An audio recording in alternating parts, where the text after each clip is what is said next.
You are listening to Fly FM. This is Portia Maphumulo, and I'm not alone. Of course, I have my co-pilot, Sphe Myeni, and we're flying with you to 6 p.m. Remember that our content empowers our listeners with good music, education, career, and lifestyle opportunities. And you can listen to us via www.flyfm.co.za. And we are a youth empowerment channel that is not geographically limited. So we do broadcast live from Durban, but it is to the world. So right now, like I mentioned before, we actually went on to the music that we will be talking about something that includes law and that is very personal to us.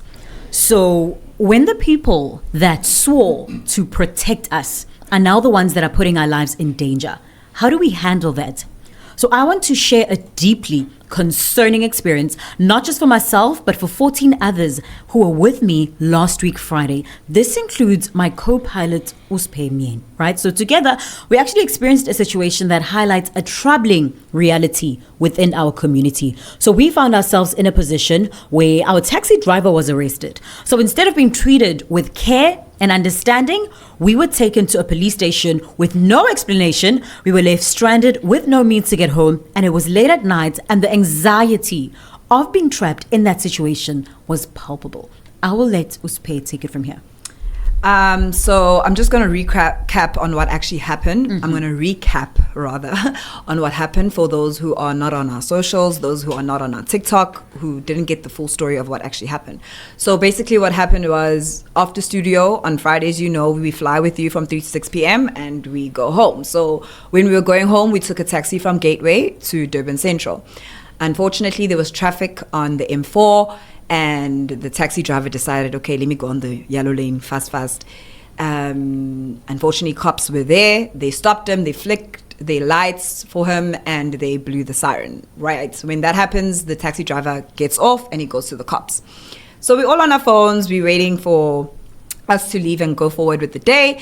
Next thing, there is a cop in the car driving the vehicle. Asnagile, we're all on our phones until someone in the car says, in the taxi rather, says, Poisa usisap. So we all lift up our heads and we're like, oh, so a cop is driving now. We weren't expecting this. We're thinking it's our driver, Siakube and Endlela, we're going to Durban Central. The cop goes mute. He literally doesn't answer anyone. Then everyone in the taxi comes up with conclusions. What's going to happen? I actually to see Durban North Police Station. So we all conclude driver. We don't know what happened. We don't know the story because no one is explaining to us. We don't know what's going on. Right? Then when we come up with that conclusion, people in the taxi are like, Durban Central, so that we can go off and take on taxis that are connecting to wherever else the people are going. Because now it's late. It's 6:15 p.m. And some people, taxis are at 7 p.m. Abanye 7:30. So that was the main concern in the taxi. So there's obviously people asking for different alternatives. Please, can we stop here by the freeway and wait for another taxi? And the cop is just not listening to our concerns. He doesn't care really. He's just continuing with his way. Right, next thing, we are at Durban North Police Station, and the cop gets out the taxi without saying anything to any of us. So we all get off to go beg for an alternative, because honestly, being at Durban North at this time is not helping us as the passengers, because we need to get to our connecting taxis in Durban Central. Fine, please, can we have an alternative? Can we have a way forward? What happens with us? And basically, he just doesn't answer us. He goes to the taxi driver that is in the van, the police van. He takes him out. And as soon as he gets off the van, the taxi driver is like, I'm sorry, I gave you the wrong driver's license. Here's my correct driver's license. So then we figure out, ubanige driver's license expired. Then when he says this, the cop, Lo Ombopilen, the one that was driving the taxi, says, Then the passengers start squabbling, saying, okay, but what happens with us? Like, we get that we are Mbopalona, it's fine, Mbope, but what about us? Because now it's late and we still need to go connect Etropin. That was the main concern. People are obviously going off now. We are anxious, we are angry, we are hungry, like kuningi, and there's a lot going on. So we have Advocate Adv Mashabane, who is an advocate of the High Court of South Africa. He is an integrated business solutions consultant, and he specializes in criminal and civil litigation, and he's also a vocationalist. Take us away. Thank you very much to the hosts of Fly FM. Bingelele futhi nakubalaleli. Ngibonga kakhulu ithuba lokuthi ngimenywe ngikwazi ukuzohlala nani. Sizodingida sizocaba and deliberate on legal matters. Njengoba echazele kusisi igama Wanda Isibongo Mashabane ngokusebenza I'm a legal practitioner. In today's language or parlance, the old term obviously being lawyer. For socio-political correctness, I thought I'd put that out there. Yes, so legal practitioner is the term that is more preferred and used. So I specialize in criminal and civil litigation. I'm also an integrated business solutions consultant as well. So I assist people in the corporate environment, in the business environment, in non-profit organizations, and in any areas where my expertise could be, required. So yeah, in long and short, that's who I am. Thank you. Thank you. Let's get right into it. All right. So what do we do? Before perhaps we get into the pertinent issues that bring us here today. I'd like to put out a disclaimer in that South African law or the South African government, as it is set up, subscribes to a maxim that is known as audi alteram partem. So this maxim, basically, to transliterate it into English, is audio to the alternative party, right? Audi alteram partem.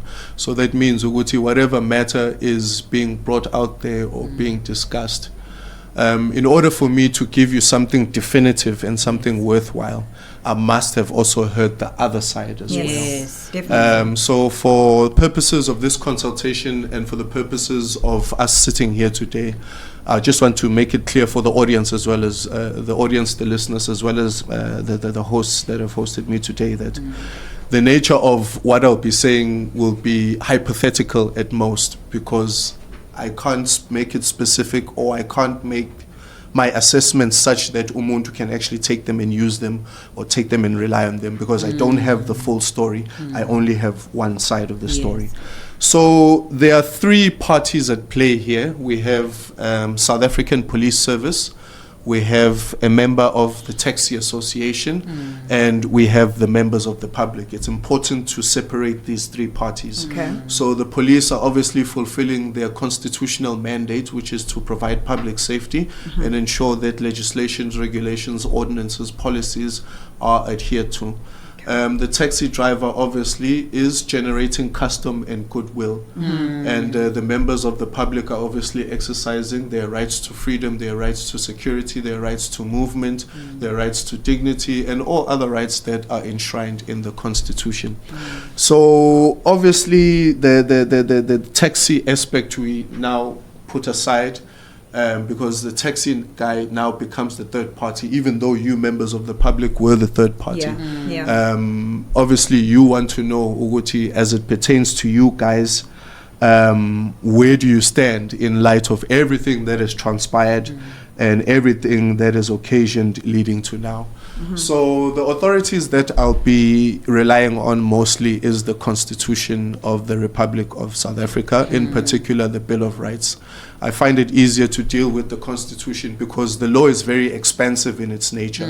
So to deal with one issue, you might find I might have to bring quite a few bits of legislation just to order to. So the Constitution as the overarching legal book, if I can put it that way, or legal authority, it sort of acts as an umbrella to everything. So the Bill of Rights, obviously, as understood, are one of the more known and understood chapters of the Constitution, which is the second chapter of the Constitution yet. So we'll deal with the second chapter of the Constitution, a bit of the story about Amapoyisa, and then we are going to deal with Amabatubile principles, because they are at play here. I will be citing one or two cases that involve the police officers in order to highlight the stances of the court as it pertains to police officers dealing with members of the public.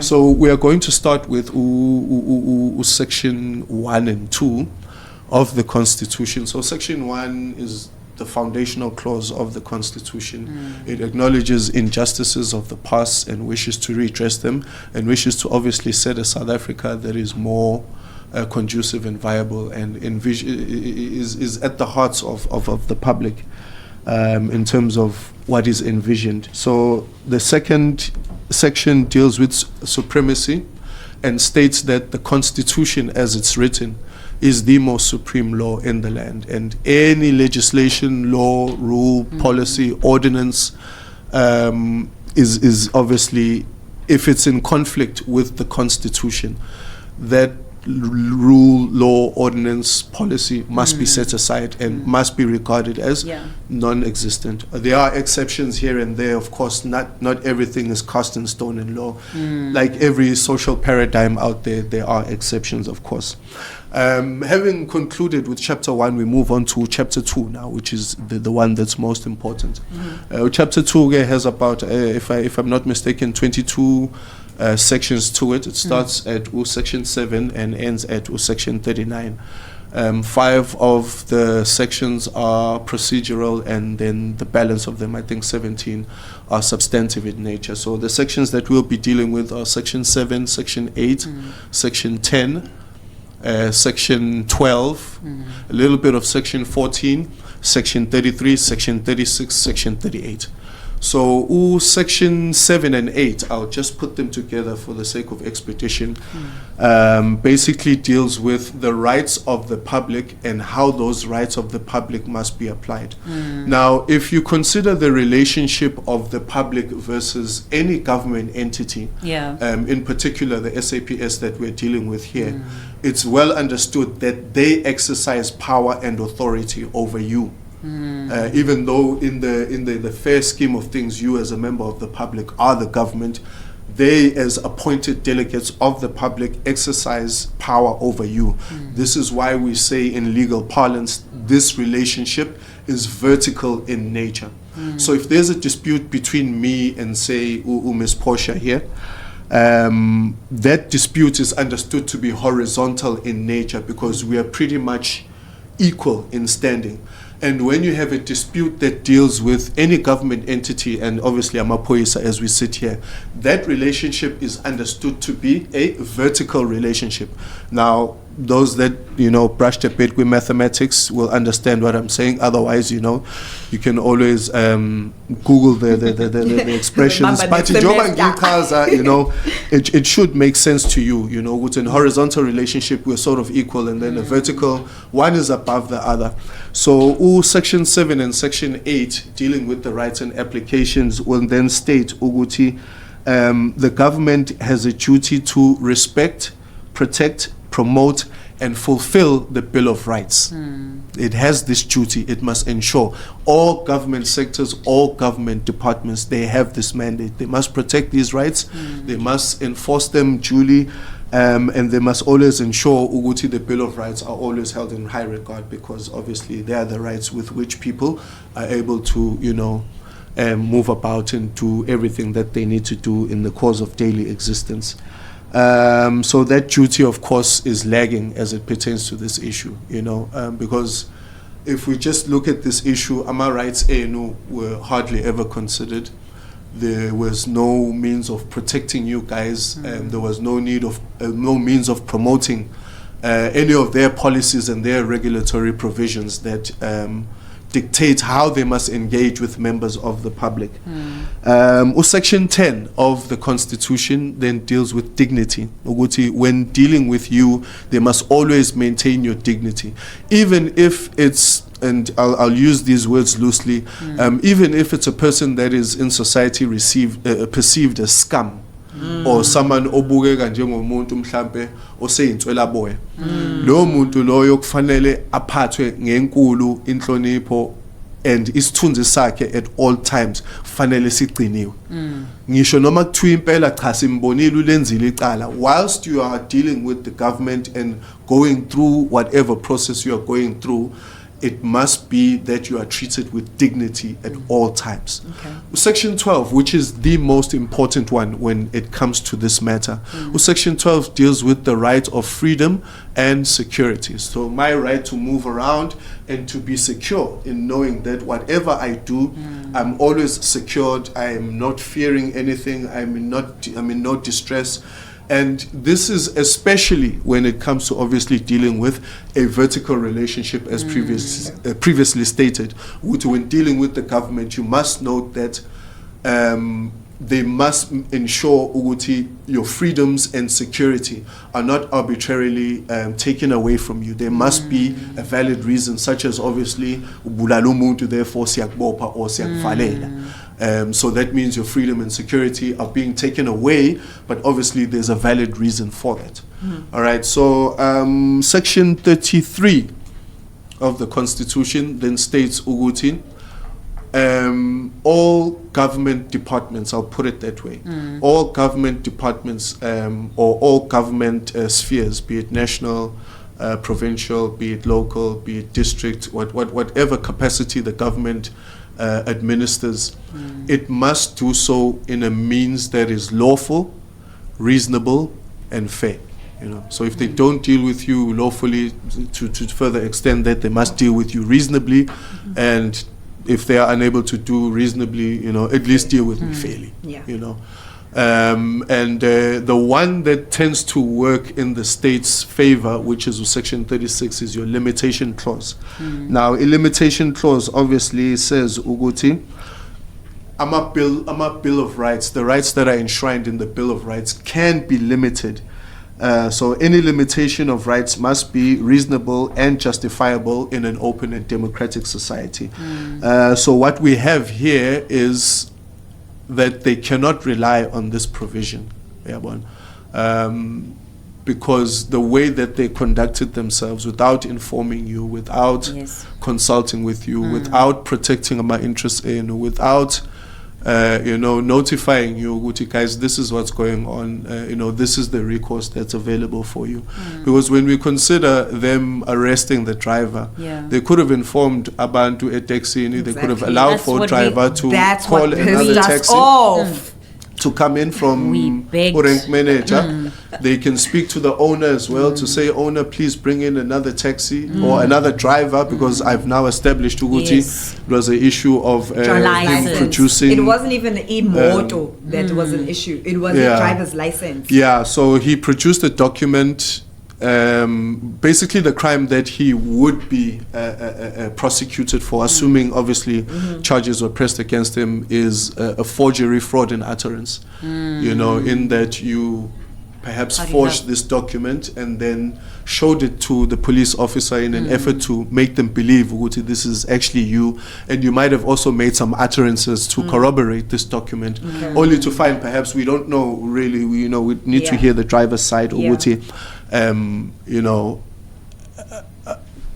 was a mistake, you cut them wrong. Perhaps there's also questions as to what are you doing with this card. But through it all, they had a duty to say, we are engaging with the taxi driver and the taxi. The members of the public are a third party in this matter, and we must ensure, because they are now lumped into this matter, either we give this driver an opportunity before we take the taxi, or before we continue to administer umsebenzi wethu, give them an opportunity to say, look, here's what's going on. We are arranging for another taxi to come from Merrick. We are arranging for another driver to come in, or any other means, that are available, or we will take you guys home. All these options and more are available to them, and they have a duty to inform you guys, because you guys are third parties in this matter, to say, look, we are going to take this decision, this is what's going to happen, and this is what's going to happen. And I want to highlight as well, Ugoti, the reason why I cited Section 1 and Section 2 of the Constitution is because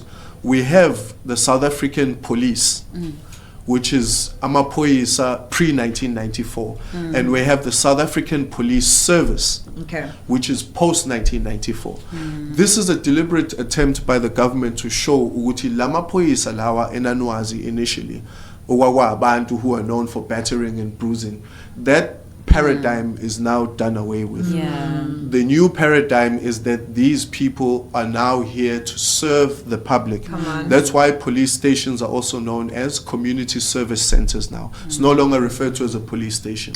The term that's used is community service center, because they're in service of the public. Yeah. And I'll also actually put out there, ukuthi umsebenzi wamaphoyisa is also vocational in nature. It's a calling, and it's work that they must do with a passion, with fervor, and with compassion as well, because they're serving public interests, and they must do so in a manner that promotes a Bill of Rights, because justice must always be seen. It mustn't only be spoken of. So if you look at the Acts, the first provision, Puma 1995, dealt with the formation of Amaphoyisa. So basically, the new setup of Amaphoyisa, mhlawumbe ngase ngibe ngalolo hlobo. Ukuthi lamaphoyisa lawa njengoba sekhona akusezi uba lamaphoyisa esiwaziyo akudala ahamba ngamamelo yelo ashaya abantu abasasazela ngezinja nezime kanjalo kanjalo. These new police are here now to serve you. And then I think more amendments were made in 2005 in order to capacitate amaphoyisa, because amaphoyisa were obviously in certain limited areas, and when the post 1994 regime came, there was a duty to now expand amaphoyisa ukuthi abe khona endaweni esemakhaya emalokishini, ama-police station ngagcini emadrobheni kuphela. And then the amendment that took place, I think if I'm not mistaken, about 2012, 2013, now allowed amaphoyisa to integrate themselves with other parts of government, you know, if there are these issues, because ultimately, guys, we must understand as well, Uguti, South Africa is a project. You know, South Africa is a project. You know, one day there's war, there's violence, there's this. The next day there's a new government, new people, and nothing is methodically thought out. It's just really a hatch, match, and batch system. So in light of that, you know, we need to understand that South Africa is a country that is relatively new, even though we hear that it's 30 years old. So amaphoyisa with these provisions, with Section 33, obviously we had mentioned of the Constitution, lawfulness, reasonableness, and fairness when dealing with the members of the public. So Ibatupile will obviously then say, Uguti, without actually citing directly, without citing directly what the provisions of Ibatupile say, they require members of the public to be treated with delicate hands when, you know, general. The public must be informed of their rights. They must be informed if their rights are being taken away. They must be informed of everything that's going on, so they always know what's going on, where they stand, what recourse is available for them, and so on. So Amabatupile principles, they are integrated throughout government, and in certain departments they are more prevalent because of the impact of things going wrong in those departments, and so on and so forth. But the nature of any government department, any sphere of government, national, provincial, local, is that service must be delivered, and whatever administrative functions are taking place, they must be lawful, they must be reasonable, they must be fair. Sorry, just to interject, you can have some water. Shame, I can hear your voices. Thank you very much. Feel free, please. Thank you very much. So guys, yes, in studio with us, you are listening to Fly FM. My name is Portia Maphumulo, and of course I'm not alone, you know this. I am with Sphe Myeni. We are with you until 6 p.m. So we have touched on a matter that is actually very personal. Last week we had an altercation with the police. It's something that we posted on TikTok and it went viral. So now we are here sharing our full story, and we really didn't have a good experience. And so as we waited, we also witnessed how the police officers conducted themselves, not just with us, but in a manner that actually demonstrated a lack of respect for our dignity, our safety. our voices went unheard and our concerns were completely disregarded, and we were simply just people trying to get home. So we are here right now with Advocate Adv Mashabane. He is an advocate of the High Court of South Africa and an integrated business solutions consultant. He specializes in criminal and civil litigation and also a vocationalist. So me and Sphe were just asking him a couple of questions, and he's now responding to this in an expensive form. A lawful way. a lawful Expensive way. legal form. Yes. Yes. An And expensive legal, but rather, laid back form as well. yes. Yes. So that is who we have with us today in studio, guys. And we will have these every single Friday. It's not just today, but it's every Friday. We're going to be discussing something that has to do with the law so that you know the steps that you need to take or who you can get in touch with. So we're going to carry on with our conversation because we just had a little bit of hiccup. Literally. So, so you can take it away, Wanda. Yeah, so, having spoken about legislation, Yeah. having spoken about, amendments to the SAPS Acts, the rights of the public, the situation with the driver. Yeah. I want to bring about a groundbreaking case. This is a case, if you're a law student and you don't know this case, I might also question your credentials and where you might have gotten them from. This case is Minister of Safety and Security versus Yules. Minister of Safety and Security versus Yules. Yules Lona is spelled E-W-E-S. I know the surname tends to, mess with a lot of people in terms of how it's, but anyways, it's Minister of Safety and Security versus Yules. This case deals with an omission. Ngoba phela, when we deal with wrongfulness, it's always a case of what so-and-so did. Yes. But in this particular case, it's what the police didn't do. That is the problem here. But nevertheless, even though there's those contrasts are corner, this case is relevant, obviously, in the matters that we are discussing here. The long and the short of it, or the facts of the case, are that a police officer had an altercation, I think, with a member of the public. And when he was off duty and he got to the police station, he found this person, and he exerted himself over this person to the point of the assault. And when the matter did get to court, of course, the question became ukuthi nina maphoyisa nahlala nambukela lo muntu eshawa ngoba niyazazi nje ukuthi inhloso yenu njoba nikhona is to not only carry out mandates as given by abaphathi benu, but obviously where you see a crime about to be committed or is being committed, to then interject or to intercede, if I can put it that way, or mitigate where necessary, to either stop it or reduce whatever it is that's going on. And Lao Mapoyisa, they obviously did nothing. And this is a groundbreaking case that sort of influences the courts and the court's decision. So when the police treat members of the public in a manner that is unsavory, in a manner that is egregious, in a manner that is engemukelekile emphakathini noma engemukelekile esweni elibukayo nje mhlawumbe ukuthi kwenzakalani, obviously the courts are then willing to make decisions accordingly. Another case is S versus Walters as well, that deals with the amount of excessiveness towards the amount of excessiveness when responding. So when dealing with umuntu, how excessive are you? And that excessiveness, be it you chastise the members of the public, be it you assault the members of the public or handle them in a manner that's unsavory, whatever it is that you're doing, it must be ukuthi it was called for. Yes. So ngabona umuntu edutshulwe ekhanda, cops can't just simply do that unless it was called for. Ungabona mhlawumbe isigebengu shayiwe, it's not allowed unless it was called for. And similarly in this situation, if ngempela the situation was pressing, let's assume there were disasters going on, there were floods all over the show, and this driver was caught, and the members of the public said, no, siyezwa ukuthi lokho nikushoyo, you know, once things perhaps settle down at a later time, sizokwazi ukuthi kodwa kwamanje sicela niyohlala lapha uyabona at that point uyabona or ayikunesimo vele esikhona that, you know, may necessitate or dictate ukuthi they conduct themselves in the manner that they're conducting themselves in.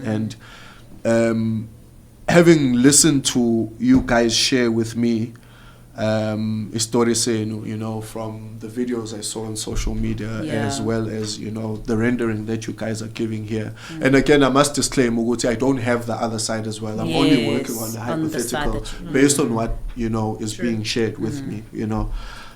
So it's important to note, Uguti, the police acted wrongly by detaining passengers and taking them to the police station without an explanation. Because here we're dealing with the law of delict, the particular branch that we are dealing with here. We're not dealing with the criminal aspect. We're not dealing with claim sounding and money. We are dealing with delictual behavior. Delictual behavior is obviously acts that are wrongful, that cause harm unto others, and fault can be attributed to someone. So those elements must be fulfilled in order for you guys to have a civil claim or a criminal claim, you know, to a further extent. So the fact that they detained you guys without an explanation is obviously the act that they did. They infringed on your constitutional rights, including the rights of freedom and security and the right to fair administrative action. So when government do things, obviously they are administering umsebenzi.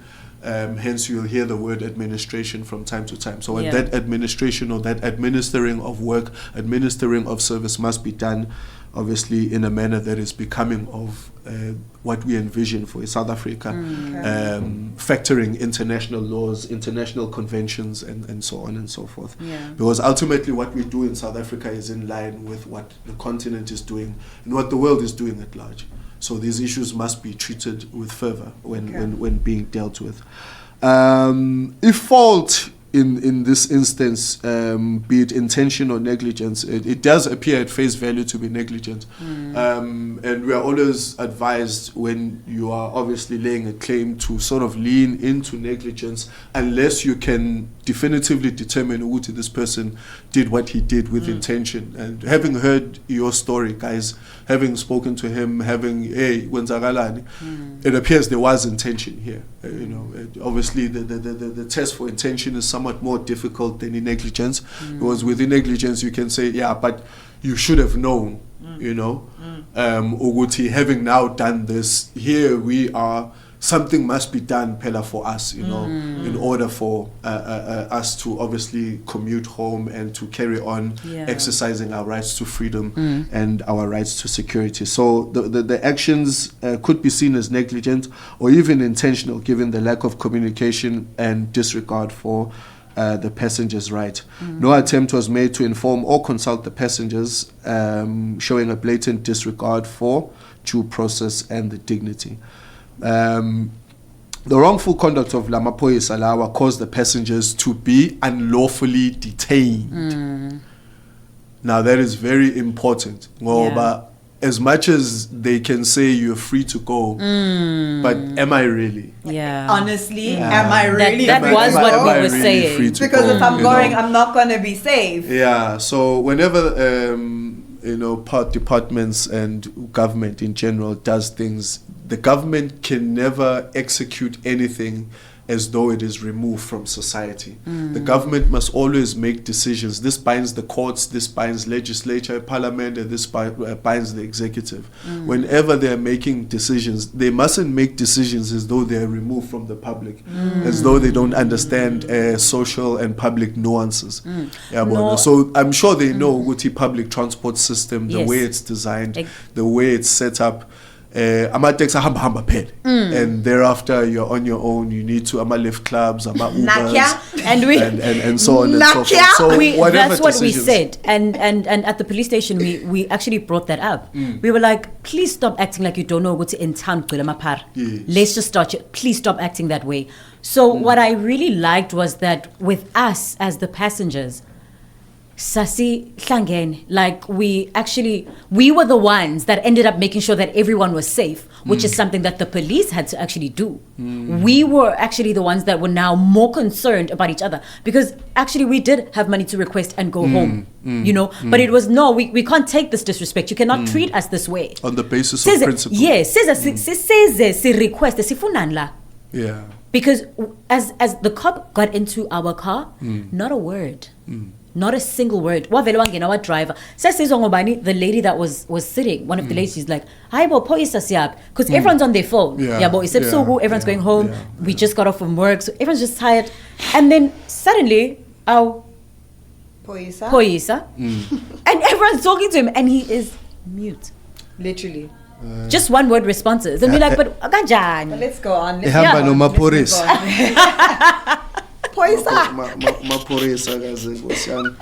Yeah, so that's pretty much, having dealt with the Constitution, Amabatupele principles, and the provisions of the SAPS Act and its various amendments. The Amapoyesa, obviously, they do have a constitutional mandate to promote the law, to protect the public, to promote order, to enforce order, to do away with people that don't belong in society. But when doing all of these things, there are policies that guide them, there are mandates that guide them. And all of these policies, mandates, regulations, legislations, they all fall under the Constitution, and in particular, a Bill of Rights. And, having listened to the facts, having listened to Abantu Bekhuluma, I think it's abundantly clear ukuthi khona okushaya amanzi mhlambe masingabeka kanjalo. We can only really be definitive once we hear the other side. Story. Let's assume perhaps it does perhaps go to a public arena and is reported by various entities, be it mainstream media, be it social media, because obviously social media nowadays can never be downtrodden as was the case in the past. If anything, the public relies on social media more than mainstream media for reasons I won't go into, but obviously those considerations they must be there, in going about. So Amapoyesa lana, I think as exemplary a job they're doing with doing away with the Intswelaboya and Abantu that are committing heinous crimes. Sometimes they're found wanting or caught lagging in other aspects of administering umsebenzi wabo or meting out necessary penance as the law would dictate. And so I'm going to move into the more interesting part, because I think looking at face value without obviously hearing the entire story, I think it's easy for someone to look at this at face value and say what the police did here is it doesn't sit well with a normal reasonable person observing this from outside, looking at this. Someone who's not a lawyer, or perhaps someone who's not the brightest person, or someone who's not the slowest person, someone who's right in the middle, who's looking at all of this happen, can say, what we are seeing here is wrong, firstly, and secondly, the police could have done better. If there were no other means during issue, let's assume there was a natural disaster also happening and their resources are scattered about and there's very little they can do, they're in panic, then you can give them that bit of latitude to say, as we saw the case with COVID, a lot of laws, legislations were being cast aside in the name of an epidemic or a pandemic, initially, and ultimately a pandemic. So there are considerations towards Izime Ganjalo. So I think we can conclude as I move on, because we are now moving on to the more interesting part, which is what recourse is available for us as members of the public. What can we do? Nakuge amapoyisa aseyimisile itaxi sihamba siya emakhaya, nakho driver wethu sibembophile bangena emotweni bangasichazela ukuthi kwenzakalani, sayibona sisi unlawfully detained, because it must be put out there. If they are taking you against your will, that is unlawful detention. Now, Amapoyesa, if they are going to detain you, it must be that you are caught in the act of commissioning a crime, you were caught post fact, you just commissioned a crime and it's like bamba, or on your way to commission a crime or about to commission a crime. In those instances, I must obviously distinguish between a detention and arrest. Those three things. Please. A detention is when you are being held, obviously against your will. Sake safunda ke sonke. Abakangele, of course, will know. When you are detained, you are held. Obviously eskoleni for having done 1, 2, and 3. But obviously, when amapoyisa detain you, it means you are being held against your will, or they are infringing on your Section 12 rights of the Constitution, which is your right to freedom and your right to security to an extent, because obviously something is. They're trying to reconcile what is going on, be it's against the law, be it's against policy, be it's against whatever it is. They do have that right to detain you. But from listening here, it appears the people in the taxi were unlawfully detained. So that cannot be done at all. The next thing, if nothing is done to deter this, amapoyisa might feel emboldened. There we go. Ukuthi nje yazubani mangibona ngingamuzwa nje ngithumele ama colleagues ami nje ngebethi ukumhlalisa nje noma 10 hours. Hayibo, imagine. Ngiyahlala nje imzuzu lapha uyophuma ngakusasa ekseni. Which are issues that admittedly as legal practitioners we do deal with. Ama clients afikayo nje uthi hayi bavele bangithatha nje bangivalela iweekend yonke ngomsombuluko masekumele siyobingelela imantshi. You are free to go home. And most people will actually just go home and be happy. It's not right. You have been, your rights have been, have been violated, if I can put it that way. Grossly, in fact. Those are things that happen in those cells as well, the conditions and everything else. Some people, they come out with a trauma. Can I just interject? Yes, there? you may. So with us, we weren't put into a cell, but we were at the police station. So does it still apply? Look, an individual's pain is subjective. The test that is done is subjective. The fact that a person can come and scare me versus you ladies as co-hosts. You might find that person that scared me, the incident is viewed as, oh, okay, okay, shake hands and go home.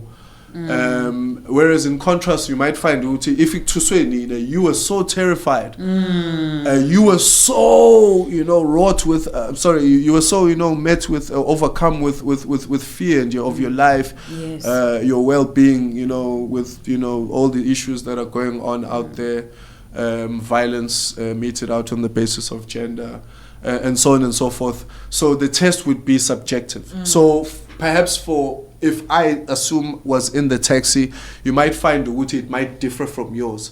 But there is that, hey, what's going to happen to me? I am unsafe. I've been put in this predicament. How am I going to get home? Maybe I have to go and pick up my kids from Abantu Baba Katile. They have to go. So many derivative issues can now come to life, or a cascading effect can happen as a result of this. Hey, what about that thing or that person or that job interview? Because the world obviously nowadays doesn't just shut down. There's so many things that they could have done. So the test there is subjective. So it could be a police cell, the cells within the police community service center, or it could be anywhere. The fact is how you felt and how you experienced it is the determinant factor when you approach the necessary arena, rather than, we were here. We could have been in the open park, we could have been where, but the test when you are going there is subjective. So you might find, all of you perhaps have decided, look, because our claims all arose from one action or one series of actions, you can obviously join the case together and take on the ministry, but you might find the impact individually is different from one person to the other. amidst obviously the nature, is available for us as members of the public. Do we go and tell amapoyisa about amanye amapoyisa? How does that go down? I'm going to throw something that's controversial in my profession as well. Let's go. I hope it doesn't paint me in a bad light, but we have this issue with Dr. Hlophe. It's just a segue, guys. This issue with Dr. Hlophe, where he's now no longer allowed, or has been barred from partaking or being a member of the committee that's in the Judicial Service Commission. So Judicial Service Commission is responsible for the appointment of judges, termination of judges, general issues that relate to judges, given that they're independent. So basically, in a process that appoints judges, dismiss judges, deal with judges, the Parliament takes that matter to judges. To go and decide. Okay, judges, we want you to decide whether this one is allowed to be there when you guys are hired and fired. So there you find there are elements of bias are corner. As would be the case if you're going to report amapoyise. So in that instance, your available recourse is to utinta this organization known as IPID. You might have heard those abbreviations or acronyms, depending on how you that in the comment section on hear social that. Media. So OIPID is the Independent Police Investigative Directorate, over and above dealing with specialized criminal issues, commercial crimes, collaborative crimes, crimes that require the utmost in intelligence or technology, and so on and so forth. They also deal with the behavior of amapoyisa, how amapoyisa behave themselves. So they are the ones that you contact to say those police did A, B, C, and D. And then obviously they will then act accordingly, and they'll take the necessary disciplinary measures or steps. Where the conflict may still obviously arise, where you may not be able to run away from, is if you do open a criminal case, let's assume, you still have to go to a police station and open a criminal case for the file to be sent to a prosecutor, for the prosecutor to decide whether he prosecutes or not, which is obviously a separate issue. Over and above the matter being sent to UIPID, I don't want to provide you with my details, Akona. The details are available online. Just a quick search and you can find out who they are, what their contact details are, what they do, and so on and so forth, how to report a case, and all those instances. You can take the matter to the South African Police Service Complaints Center. You can also just quick search that as well. It will tell you who they are. It will tell you how to get a hold of them, how to lodge a complaint, and so on. Guys, it really is easy to go about. Bureaucratic processes, of course, are subject to different rigors in different areas. So it's relatively easy, but obviously workload, and so on and so forth may determine how quickly you guys are serviced in terms of seeking remedy for AMA issues. And now you guys can take this matter to the High Court. You can take this matter to the High Court. You get together, you sue the ministry, the Minister of Police, which in this instance I believe Senzo Mkhunu, the Honorable Senzo Mkhunu, who is the Minister of Police. So you will sue him in his official capacity, of course. You're not suing him directly. The matter has nothing to do with him. So you're suing him as the head of that particular portfolio within the executive cabinet. And when you sue him, obviously you will cite AMA claims will be excessive force. Now this word, obviously, when you delve into it, you'll find it doesn't just mean ukubamba umuntu ngamawashing, this excessive force can be interpreted in various manners. Claims for physical and psychological harm due to excessive force by the police officers, unlawful detention, The fact that your Section 12 rights, you are just taken arbitrarily, and you are taken away and you were kept there, and when you called them out and you sought recourse, you were just given arbitrary responses, and it took a particular individual to eventually intervene. So that cannot fly. You are unlawfully detained. In other words, in essence. And I know the argument can say, no, they were free to go. Yes. They were free to That's go. what they said, actually. But you really have to ask the question, am I really free to go? Another person might have only had, I think, 22 rand, up to it. I'm not too sure what the fare is now. And my and we'll probably have 5 rand to where they're going. Or I think so about 8 rand Smith Street let's say Sumepriya or a point or whatever, Because they just and said that's request. the only money I have. Now request hypothetically, I'm calling these numbers out. Yes. No 70 rand now. Now I have to go through all of this this testing process. I go through all of this unnecessary as well. Because they had the duty to act, they had the duty to care. They could have circumvented this issue. This issue was well within their means, and there was something they could have done. Yes. But they opted to do nothing. So you will cite excessive force, you will cite unlawful arrest, and failure to protect as well. I also want to find out, what about the threats?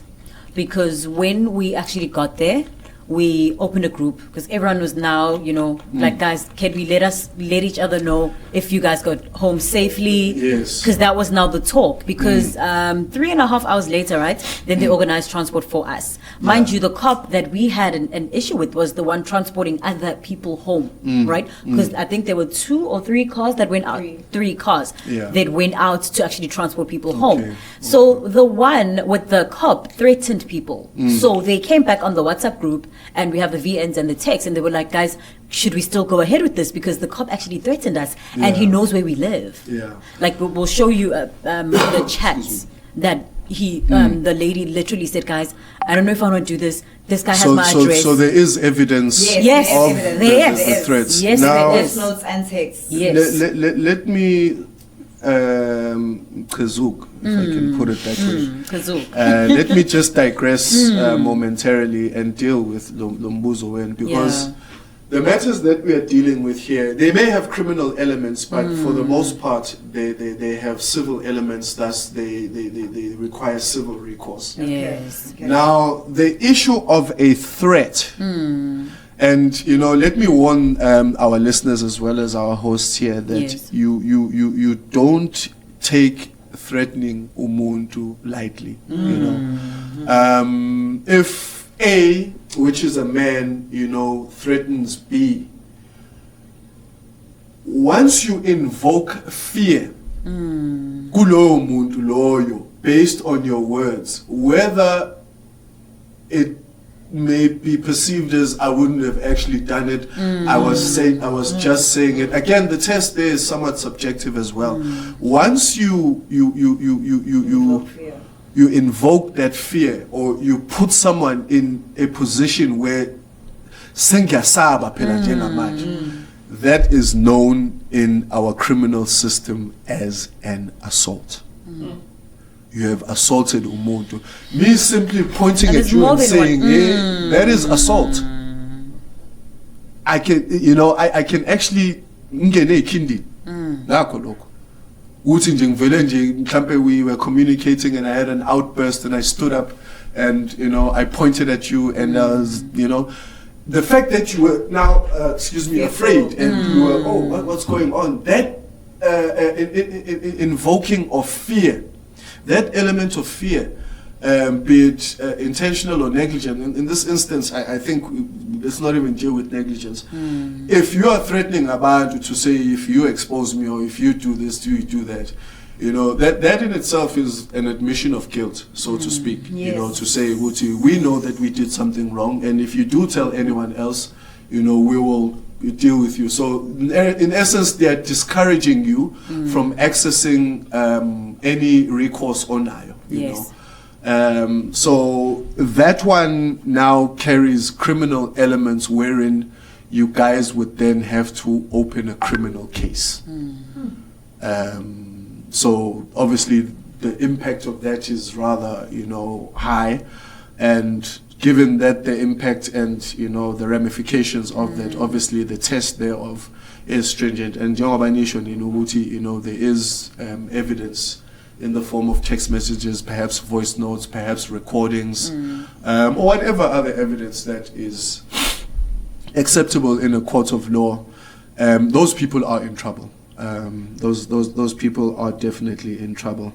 So in conclusion, AMA rights of these passengers, constitutional rights, which are enshrined in the Bill of Rights, which cannot be arbitrarily taken away. So passengers' constitutional rights to dignity, freedom, fair administrative action were likely infringed. I don't want to say we're definitely. Again, I want to be clear here, Uguti. Yes, it's one side. I only have one side of the story, and you know, I am giving my responses under the assumption, Uguti, this one side is the absolute truth, and if it were to be determined as the absolute truth, your recourse, of course, would then be your Human Rights Commission, your IPIDs, open a criminal case, take the matter to the High Court, and obviously, you'd need to gather the necessary evidence, including witnesses,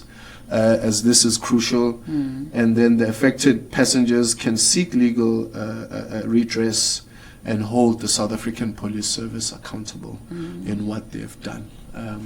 Hopefully, I've expressed enough without leaving a gaping hole or without subjecting myself to any form of criticism. Unless you guys have any other questions, or perhaps if there are questions that, you know, are from external parties or third parties, I'd like to leave it there in terms of, you know, the case that is brought before us. Amapoisa have the right to execute umsebenzi wabo, but they must do so in a manner that is enshrined in the Constitution, in the way in which the Constitution envisioned. It appears they didn't do so here. There are other collateral and derivative issues, obviously, that are associated with. A legal practitioner, if you guys do find one, may perhaps assist you guys on a contingency fee basis, because suing the state is a rather arduous and lengthy task, which, you know, might leave abantu pocketless by the time you're done. So if you're able to sit down with a legal practitioner, and the legal practitioner is able to determine based on your facts and the evidence you present, or which you guys do have a course, a legal recourse, they might likely take it on what is referred to as a contingency fee. This contingency fee, of course, says Uguti, contingent on the outcomes of the case. Should the outcomes be positive, because I have determined that it is positive, once your rewards do come out, or once or AMA awards epuma, in the form of monetary compensation, I will then entitle myself to a certain percentage of either the collective money that's being given or certain percentages of certain individuals. So I say this to say, guys, oh goodness, how are we going to go about this? Where are we going to get the funds? You guys can take the matter to legal aid. They're happy to assist you. You can take it to the High Court and request them to assign an advocate and attorneys for you. You can approach whoever ongakwazi ukunisiza nimtshele nje ukuthi this is the story. And obviously they might assist you, or perhaps you might, you know, furnish legal costs if you feel, you know, we'd sooner just furnish the legal costs so that whatever comes out just comes, you know, straight to us. It's obviously whatever the client mandates. Legal practitioners or lawyers, in common parlance, obviously we want to be socio-politically correct. Legal practitioners advise you, and then based on that advice, you instruct me. It's okay, now I'm instructing you to do A, B, and C. That's why in Joburg we see a lot of court cases on TV. you'll say I'm under instructions from my client, or my client instructs me to do A, B, and C. I don't act on my own accord. I merely advise you, Uti, this is what the law says. I take the facts that you have given me, I apply them to the law, I provide you with the necessary recourse, and then I say to you, what is your instruction? And you can duly advise me.